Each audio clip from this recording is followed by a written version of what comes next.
জাতীয় দলের ক্রিকেটার তামিম ইকবাল শুধু মাঠেই নয়, মাঠের বাইরেও মানুষের মন জয় করেছেন এক ভিন্ন উদ্যোগে। নাটোরের নলডাঙ্গা উপজেলার প্রত্যন্ত গ্রাম হাপানিয়ায় নিজ অর্থায়নে নির্মাণ করেছেন আধুনিক সুযোগ সুবিধা সম্পন্ন একটি মসজিদ। প্রায় ৪০ লাখ টাকা ব্যয় নির্মিত এই মসজিদটি এখন স্থানীয়দের কাছে স্বপ্নের মসজিদ হিসেবে পরিচিতি পেয়েছে। মসজিদটা যখন নির্মাণ হয় তখন তালায়ের বেড়া ছিল। সেই তালায়ের বেড়া থেকে আমরা নামাজ পড়তে অনেক কষ্ট হতো। তখন তামিম ইকবাল ভাই উনি আমাদের এই মসজিদটার খোঁজ পেয়ে তিনি নির্মাণের জন্য আমাদেরকে খবর পাঠায়। তখন আমরা সবাই যে ওনার সাথে যোগাযোগ করলে উনি এই মসজিদটা নির্মাণের উদ্যোগ নেন এবং অনেক টাকা ব্যয় করে আমাদের এই মসজিদটা নির্মাণ করেছেন। তামিম ইকবাল ভাই আমাদের এখানে যে মসজিদটা উন্নয়ন করে দিয়েছে, তাতে করে আমাদের সমাজের পক্ষ থেকে তার প্রতি খুবই কৃতজ্ঞ। আমরা কোনোদিন ভাবতে পারি না যে আমাদের এলাকায় এত সুন্দর একটা মসজিদ হবে।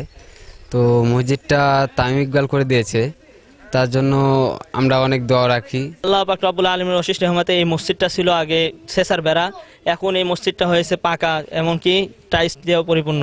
একটা ঢাকা শহরে যেরকম মসজিদ থাকে এরকম একটা মসজিদ আমাদের পিপরুল গ্রামের মধ্যে অনুষ্ঠিত হয়েছে। এর একমাত্র মাধ্যম হচ্ছে তামিম ইকবাল সাহেব।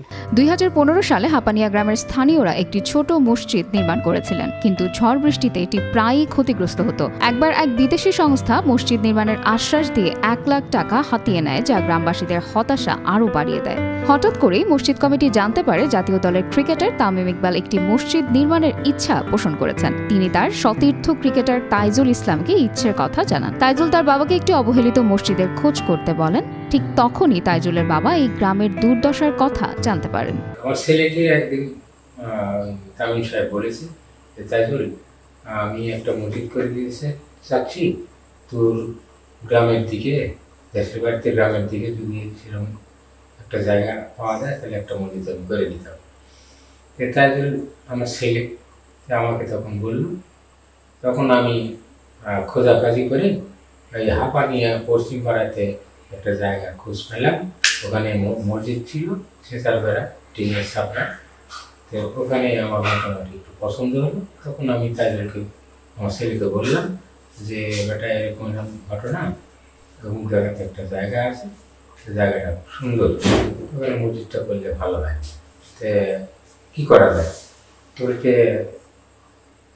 তখন আমাকে বললো যে আপনি এই জায়গাটার একটা ছবি করেন, ছবি তুলে ছবিটা আমার কাছে পাঠান, ওই জায়গার ছবিটা আমার কাছে পাঠান, আমি পরে সিদ্ধান্ত আপনাকে জানাচ্ছি। আমি পাঠিয়ে দিলাম ছবি।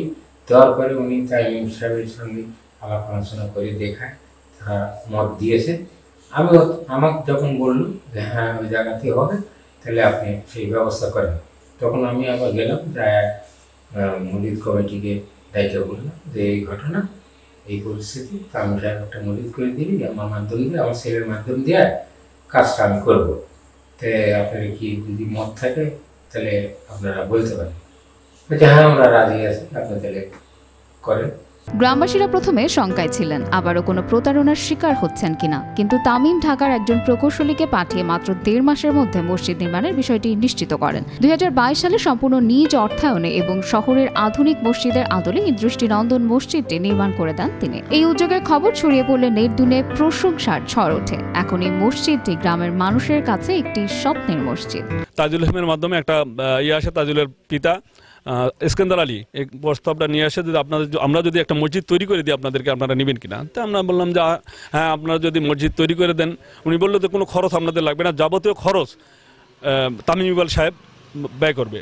তখন আমরা এটাতে রাজি হয়ে যাই এবং উনি এই মসজিদটা তৈরি করার জন্য 1 থেকে 1.5 মাস পর উনি এসে ইঞ্জিন নিয়ে এসে এই মসজিদ আপনার স্থাপন করার কাজ শুরু করে।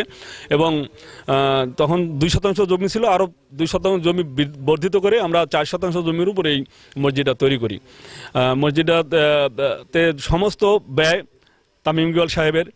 উনাকে আল্লাহ সুস্থ রাখুক সবসময়। আল্লাহ যেন ওনাকে এরকম কাজ করার আরও তৌফিক দান করে। উনি খুব ভালো একটা কাজ করেছেন। মসজিদটা মোটামুটি আমাদের যা খরচ একটা হিসাব পাইছে, মোটামুটি 40 লাখ টাকার উপরে উনি খরচ করে এই মসজিদটা তৈরি করে দিয়েছেন। যুগ যুগ ধরে মানুষ তাদের শখ পূরণে গাড়ি বাড়ি, হোটেল, রিসোর্ট নির্মাণ করে থাকেন, কিন্তু তামিম ইকবাল একটি জরাজীর্ণ মসজিদকে ফেলে দিয়ে সেখানে মানুষের জন্য একটি আধুনিক উপাসনালয় গড়ে তুলেছেন। এতে তিনি শুধু মানুষের দোয়া ও ভালোবাসা অর্জন করেননি, অর্জন করেছেন সবার প্রশংসা। নাজনীন নিসা, আনন্দ টিভি।